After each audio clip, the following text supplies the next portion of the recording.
우리들에게 주시는 말씀은 욥기 38장 1절에서 10절과 요한복음 1장 1절에서 5절까지 말씀을 읽도록 하겠습니다.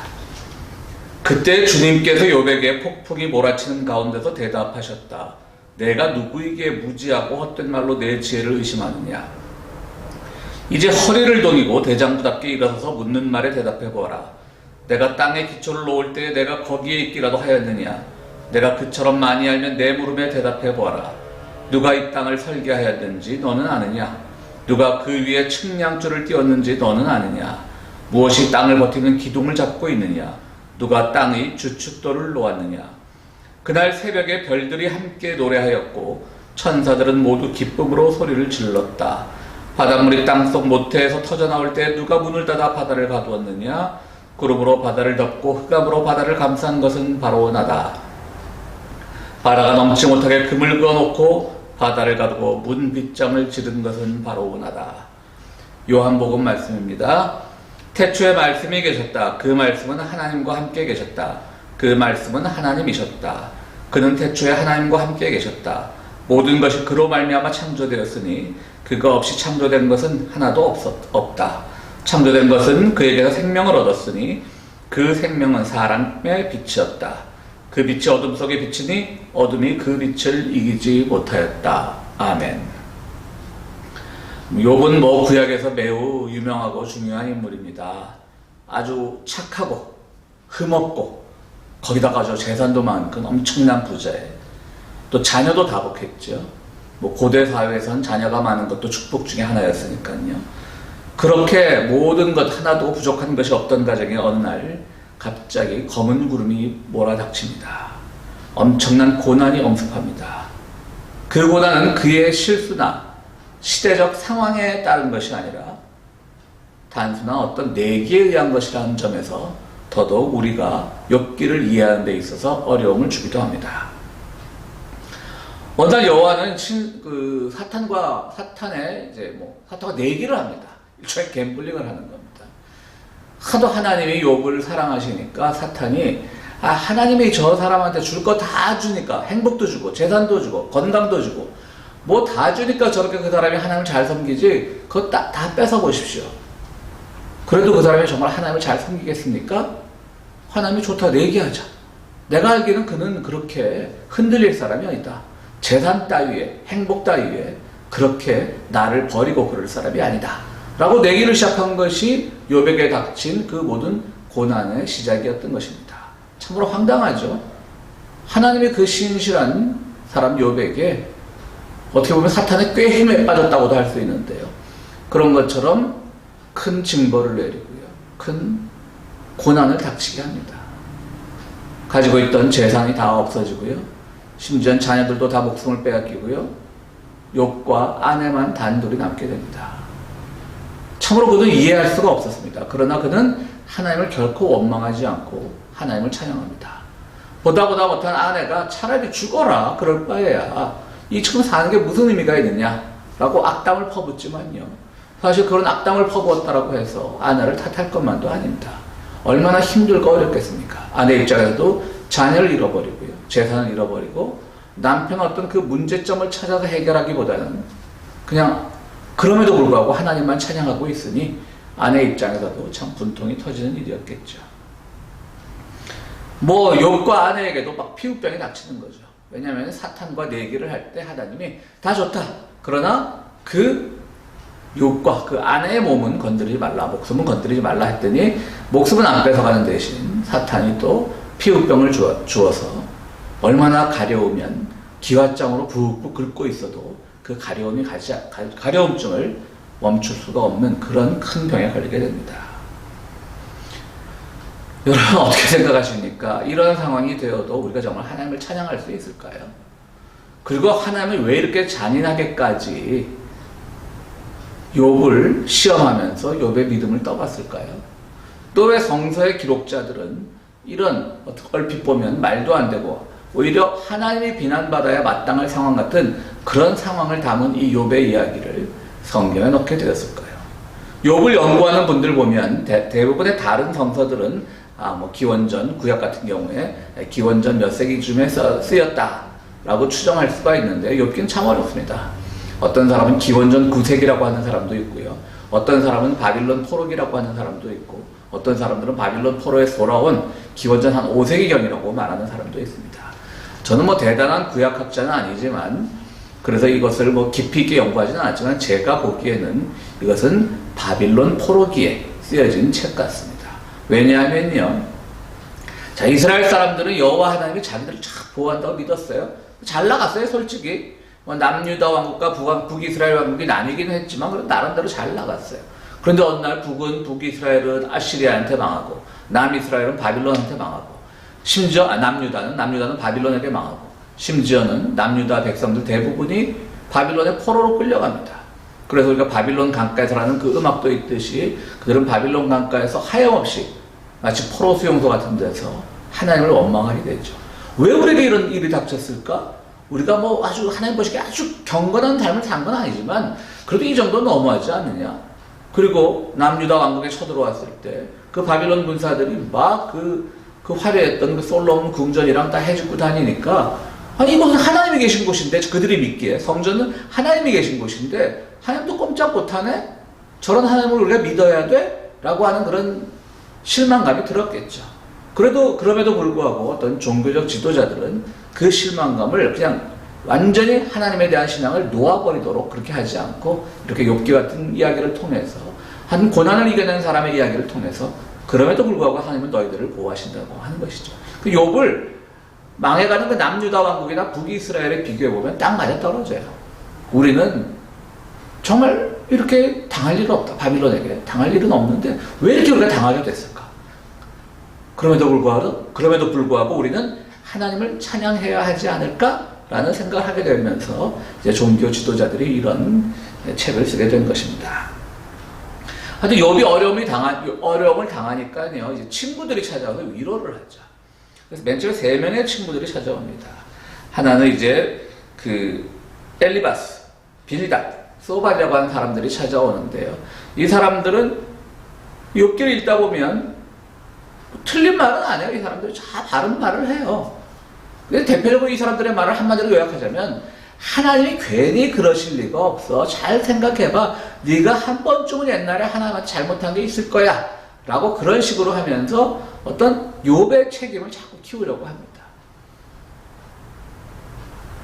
욥도 물론 모르죠. 어떤 건지 모르죠. 그 원인이 뭔지, 자기가 당하는 고난의 원인이 무엇인지 모르고, 친구들도 당연히 모르고, 우리는 후대에 욥기를 읽었으니까 이것이 사탄의 어떤 제안을 받아들인 하나님, 여호와 하나님의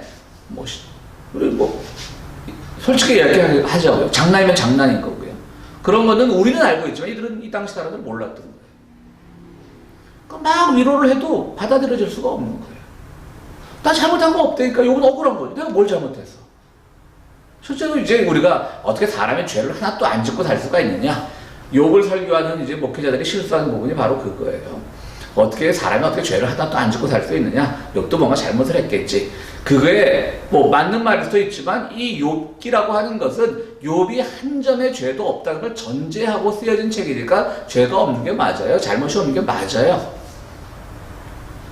그러니까 그 친구들 엘리바스, 빌닷, 소발 3사람은 그렇게 얘기할 수도 있을지 몰라도 이 욥기의 모든 전말을 알고 있는 우리들은 그렇게 얘기하면 안 되죠. 일단 욥은 전제를 한 거예요. 아무런 죄가 없는 사람이라고 성경에서 전제를 한 거죠. 근데 셋이 막 와서 얘기를 해도 안 통하는 거죠. 여러분, 우리가 뭐 교우들 가정에 어떤 뭐 새로운 비즈니스를 열었다고 하면 이제 기독교 어떤 선물센터나 서점 가서 조그만 현판 같은 걸 이제 사와서 뭐 신방 가거나 또 뭐 비즈니스 신방 갈 때 그걸 선물하기도 하죠. 그 중에 제일 유명한 문구가 뭡니까? 내 시작은 미약했으나 끝은 창대하리라. 그러니까 이제 비즈니스를 열었지만 지금은 뭐 당장 결과가 보이지 않더라도 끝은 창대할 것이다. 라고 이제 하나님의 축복의 말씀이라고 주는데요. 덕담일 수는 있죠. 물론 그것이 참 누구라도 가게를 열었을 때 그런 말로 우리가 덕담을 할 수 있지만, 중요한 것은 이것은 바로 엘리바스, 빌닷, 소발 이런 3친구가 찾아와서 욥을 위로할 때 하는 말인 거예요. 그러니까 그 말은 뭐냐면 이 위로의 구조를 잘 봐야 돼요. 3친구가 위로를 했어요. 욥은 받아들이지 않아요. 왜 받아들이지 않냐면 그 3사람의 친구가 말이 틀렸으니까.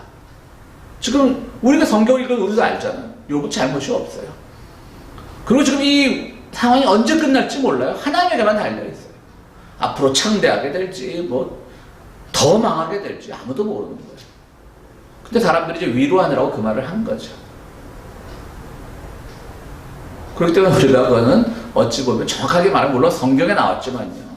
성경에 나왔다라고 해서 하나님이 어떤 은혜의 말씀, 구원의 말씀은 아니라고 하는 것이죠. 덕담일 수는 있어요. 왜냐하면 엘리바스, 빌닷, 소발이 잘못했다는 걸 보여주기 위해서 그 말을 인용한 것이기 때문에 그 말을 우리가 어떤 비즈니스 신방 갈 때 현판으로 사용하는 것은 옳지는 않죠. 물론 덕담으로만 생각하면 뭐 격려하는 말로 생각은 되겠지만 하나님이 우리에게 주신 어떤 구원과 약속의 말씀은 아니었다는 것. 성경에 있다라고. 예를 들어서 뭐 레위기에 보면 뭐 무슨 돌로 쳐 죽여라. 요즘 뭐 동성애 문제가 많잖아요.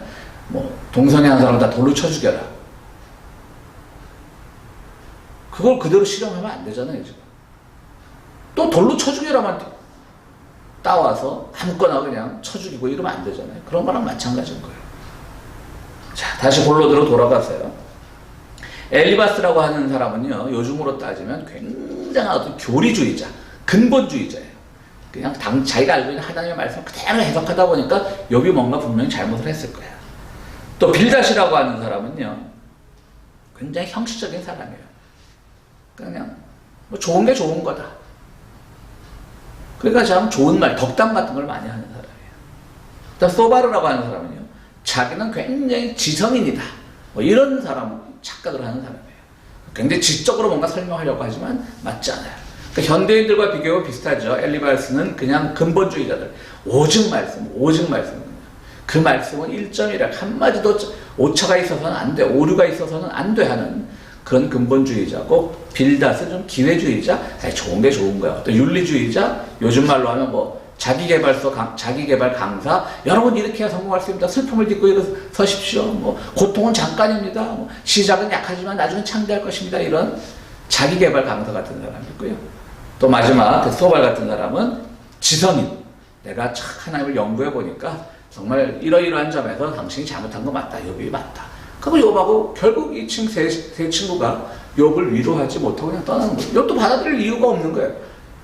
분명히 좋은 말을 하고 있지만 이 친구들이 하는 말은 맞지 않는 거니까. 그러다가 나중에 와서 이제 엘리후라고 하는 젊은 사람이 와서 욥을 아주 강렬하게 비판합니다. 당신 뭘 그렇게 잘났는데 하나님한테 자꾸 자기가 당한 고난을 나는 죄 없다고만 그렇게 따지고 있느냐. 그냥 하나님이 하신 일이야. 잘난 체 하지 마. 네가 죄가 있건 없건은 중요하지 않아. 라고 아주 그냥 정곡을 찌르는 걸 하죠. 그러면서 이제 욥도 좀 깨닫게 되는 거예요. 맞아. 주신 분도 하나님인데 가져가실 수도 있는 건데 지금 나한테 당하는 고통이 크다고. 처음엔 하나님이 무슨 이유가 있겠지 했는데 친구들 얘기를 들으면서 한편으로는 인정하지 않으면서 한편으로 정말 나 죄가 없는데 왜 그러셨을까? 하고 분노가 생기는 거죠. 그러다가 이제 하나님이 나타나시는 겁니다. 그러면서 오늘 38장에 있는 말씀을 하시는 거예요.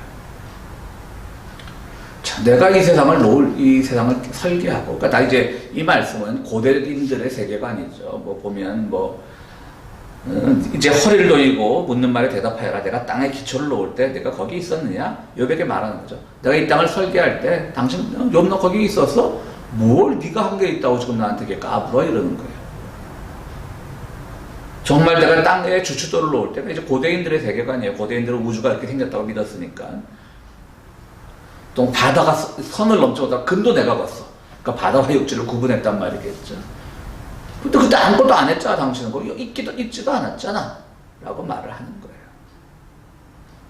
자, 우리가 오늘 이 자연 속에서 예배를 드리고 있는데요. 보면 참 우리가 지금 예배 드리는 이 공간은 인공호수라고 아주 굉장히 커 보이는데, 인공호수가 되었건 자연호수가 되었건 이런 것들 보면 참 이것이 언제부터 조성이 되었는지, 인공호수야 뒤져보면 역사가 나오겠지만 자연호수라고 하면 언제부터 이것이 조성이 되었는지, 이 나무들은 언제부터 됐는지, 이 땅은 또 어떻게 형성이 되었는지, 참 지질하기나 하는 분들만 이해할 수 있을 정도로 우리는 보면 점점 우주의 신비, 지상의 신비, 또 자연의 신비 속에 빠져들어가면 참 놀라움을 금치 못할 때가 많이 있죠. 우리는 그것에 대해서 알지 못합니다. 물론 말씀드렸듯이 지질학자들이 땅을 연구하고 천문학자들이 별을 연구하고 기상학자들이 이런 기후의 변화를 연구하면서 많은 이론들을 내놓지만 그 현재까지 뭐 받아들여지는 이론도 있지만, 뭐 우주의 기원 같은 거죠. 뭐 빅뱅 이론 같은 것들 받아들여지는 이론도 있지만, 그것도 어쨌든 뭐 현재로서 가장 합리적인 근거일 뿐, 이론일 뿐, 그것도 100% 진실은 아니죠. 우리는 아무것도 알지 못합니다. 그렇기 때문에 인간은 더더욱 미약합니다. 자, 우리가 욥기를 읽으면 자꾸 실수하는 이유가요. 실수라고 하는 것은 하나님 너무하다. 물론 그럴 수 있죠. 사실 저도 뭐 설교 처음에 하나님 그렇게 장난치시면 됩니까? 라고 말하지 않았습니까? 그렇게 볼 수 있는데 그러다 보면 사람들이 또 교회 밖의 사람들은 뭐 하나님이란 존재가 뭐 이래 인간 괴롭히고 이런 거지만요. 지금 하나님이 사탄의 어떤 제안에 따라서 욥을 힘들게 한 것을요. 하나의 은유라고 생각을 하고 비유라고 생각을 하고 그냥 우리가 살아가는 역사 현실, 우리가 살아가는 자연 현실, 사회 현실과 비교해 보면 맞아떨어지는 것도 많잖아요, 솔직히. 갑자기 지진이 났는데, 갑자기 해일이 닥치고 쓰나미가 닥쳤는데 거기서 못된 사람만 죽어나갑니까? 그렇지 않잖아요. 알 수 없는 게 정말 어제까지 서운하고 늘 이웃을 돌보던 사람들도 쓰나미에 의해서 물에 휩쓸려가서 죽을 수 있는 거고 바로 이런 경우죠. 우리는 이제 하나님이 했다라고 하니까 자꾸 그 관계만 생각을 해서 하는데요. 지진도 마찬가지고요. 사회 역사적으로 전쟁도 마찬가지죠. 어떤 자기의 것을 뺏기지 않으려는 어떤 지도급에 있는 사람들의 노름으로 전쟁이 시작되었지만 결국 죽어나가는 건 죄 없는 민중들이고 서민들일 거예요. 지금 러시아 우크라이나 사태가 그렇고 긴장이 완화되고 긴장이 더 증폭되고 있는 우리 한반도 사태도 그렇습니다. 그 모든 것들이 일어났을 때 정말 죽어야 될 사람만 죽어야 돼.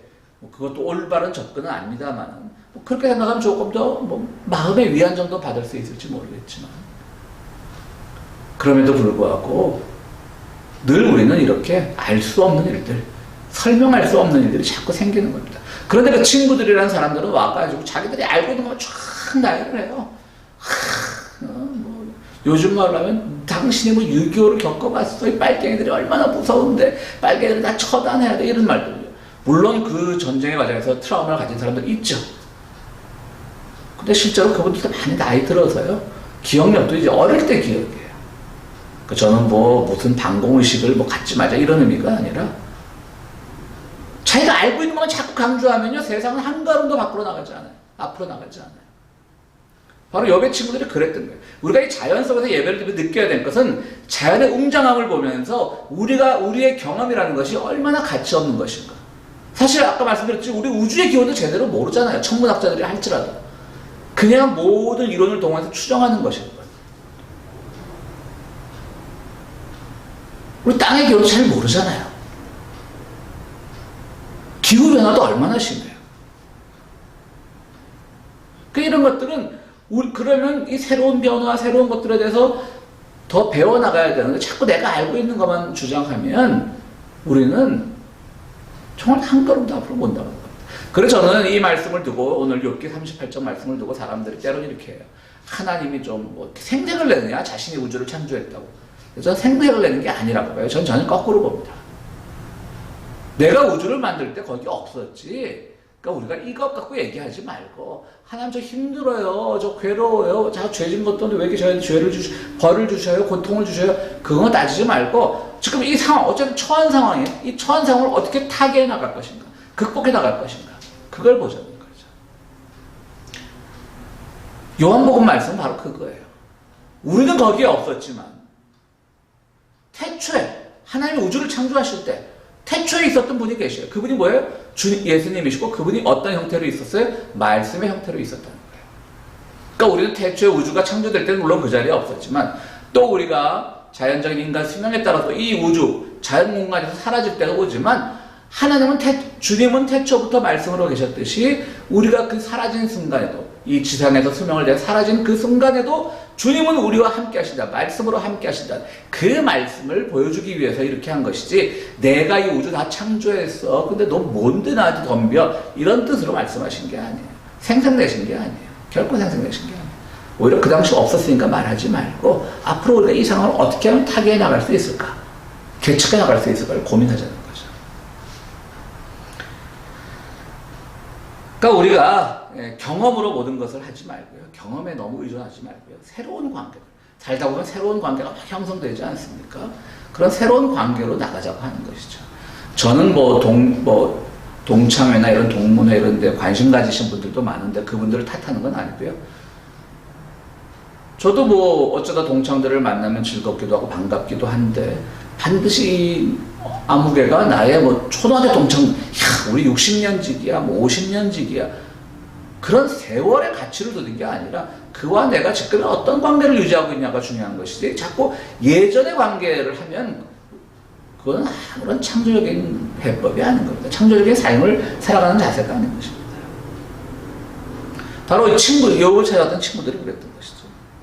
그러니까 우리는요, 오늘 말씀에서 이 자연 속에서 예배를 드리면서 우리의 경험은 참 하찮은 것이다. 그러므로 항상 경험의 기억보다는 새로운 관계를 만들어 나가는데 노력하자. 또 경험을 하다 보면 뭐가 실수하게 됩니까? 경험만 의존하다 보면 미래를 보는 걸 실수하게 되는 거예요. 말씀드렸듯이 하나님은 내가 다 했다고 생각내는 게 아니에요. 미래를 보라는 것이죠. 그 미래를 보니까 말씀이 있으면 어둠의 세계도 극복하는 거예요. 우리 죽음의 세계도 극복하는 거예요. 요한복음 그렇게 말하잖아요. 우리 주님을 통해서 죽음의 세계도 극복하는 거예요. 미래를 보는 거죠. 앞으로 어둠이 닥치더라도 그 말씀으로 인한 빛이 있으면 우리는 그 어둠도 물리칠 수 있다는 거죠. 지금 욥에게 필요한 건 바로 그거예요. 지금 욥은 지금 어둠이 너무 무서우니까 거기에 짓눌려 있어요. 물론 인간이라면 짓눌릴 수밖에 없죠. 욥이니까 그나마 이 정도 견뎌냈던 것이죠. 어쨌든 그럼에도 불구하고 욥이 이겨내야 될 것은 그 어둠의 무게에 짓누르지 말고 새로운 세계로 나가는 그 훈련을 하자는 거예요. 그래서 마지막 찾아왔던 엘리후라고 하는 젊은 사람이 욥을 막 질타를 하는 거예요. 너 자꾸 왜 과거의 경험에 묶여있니? 너 죄 안 짓고 맞아. 너 잘난 거 맞아. 너 착한 거 맞아. 근데 거기에 묶여있지 마. 자꾸 왜 그래? 그러고 이제 다그치는 거예요. 그러니까 우리는요, 어떤 일이 닥쳐간 일은 그것으로 남겨두고요. 또 새로운 미래를 닥치는 거죠. 우리 그리스로부터 내려오는 마지막 아주 유명한 속담이라 그래야 되나? 금언이 있죠. 이 또한 지나가리라. 그것도 참 추정이 많아요. 누가 말했다. 심지어는 성경 전도서에 있다. 그러는데 전도서에 비슷한 말은 있어도 이 또한 지나가리라. 이런 말은 없어요. 알렉산더가 한 말이다. 누가 한 말이다. 그런데 어쨌든 로마의 시대에 이 또한 지나가리라는 것이 있죠. 그냥 근데 이 또한 지나가리라고 하면 너무 허무주의가 돼요. 이 또한 지나가지만 우리에게 미래라는 것이 새롭게 오고 있다. 이 자연의 웅장함 속에서 우리는 아름다워만 감탄할 것이 아니라 이 속에서 우리가 더욱 겸손해지면서 이 자연이 앞으로 어떤 미래를 향해 나갈까? 지금 우리가 안고 있는 기후위기 이런 것들을 어떻게 극복해 나갈까를 함께 고민하고 생각하고 기도하고 실천하면서 이겨나가야 되는 것이죠. 그리고 오늘 마지막으로 드리고 싶은 말씀은 바로 이 경험은 익숙한 세관이에요. 익숙해요. 내가 해봐서 아는데 내가 경험해봐서 아는데 그걸로는 세상을 못 살아요. 세상이 얼마나 빠르게 변하고 있는데 익숙한 세계관으로 살겠어요. 욥기가 왜 훌륭하냐면요. 말씀드렸잖아요. 다 망가졌어요. 성전도 망가졌어요. 솔로몬 성전도. 왕도 이제 바빌론으로 끌려가서 어떤 왕은 목숨을 잃기도 하고 어떤 왕은 평민으로 강등되기도 하고 땅도 뺏겼어요. 니네 다 바빌론에 살아. 그 땅은 폐허가 됐어요. 아무것도 없는 그야말로 소수자가 됐어요. 마이너리티가 됐어요. 그들은 그래서 거기서 살아남는 방법을 배워야 했어요. 새로운 가치관을 터득해야 됐어요. 앉아갖고 아이고 하나님 우리가 어떻게 이렇게 됐으니까 저렇게 됐으니까 이것만 하면 안 된다는 거죠. 자, 우리가 어떻게 될까? 그러면서 욥이라고 하는 한 인물을 통해서 전해지는 얘기를 통해서 미래를 보는 방법을 배웠던 것이죠. 왜 경험에 의존하면 안 되겠구나. 과거에 의존하면 안 되겠구나. 미래를 향해 나가야 되겠구나. 라는 것을 생각하게 된 것입니다. 바로 그것이 오늘 욥기의 기본이고요. 근본 사상이고요. 우리가 오늘 정말 이 자연을 보면서 이 자연을 놓을 때 우리가 없었잖아요. 수천 년, 수만 년 전까지 가시도 말자고요. 당장 우리 주변에 있는 이런 나무를 심을 때 우리가 없었잖아요. 그런데 우리가 뭘 안다고 과거에만 너무 집착하고 과거에서만 진리를 찾고자 한다면 그것은 어불성설이라는 말씀입니다. 욥기는 그런 점에서 아직도 여전히 정말 어디다 내놔도 욥기를 잘 모르는 사람은 하나님이 골탕 먹이는, 욥을 골탕 먹이는 책으로만 이해하고 있지만 그런 책이 아니라 이 현대 세계, 현대 사회에 어디다 내어놓아도 결코 뒤처지지 않는 그런 많은 지혜를 담고 있는 책입니다. 오늘 욥의 그런 고통을 통해서 또 요한복음을 통해 주시는 빛이 어둠을 이긴다고 하는 그런 세계관을 통해서 우리 모두가 미래를 향해 밝고 꿈꾸는 계획을 가지시고 나가시는 여러분들이 되시기를 간절히 바랍니다. 함께 기도하시겠습니다. 고마우시고 감사하신 아버지 하나님, 오늘도 저희들 이 아름다운 환경 속에서, 아름다운 자연 속에서 예배드리게 하시니 감사를 드렸나이다. 이 모든 것들 다 주님께서 놓으신 것임을 우리는 알고 있습니다. 그러나 그것을 놓을 때 우리는 아무 일 하지 않았습니다.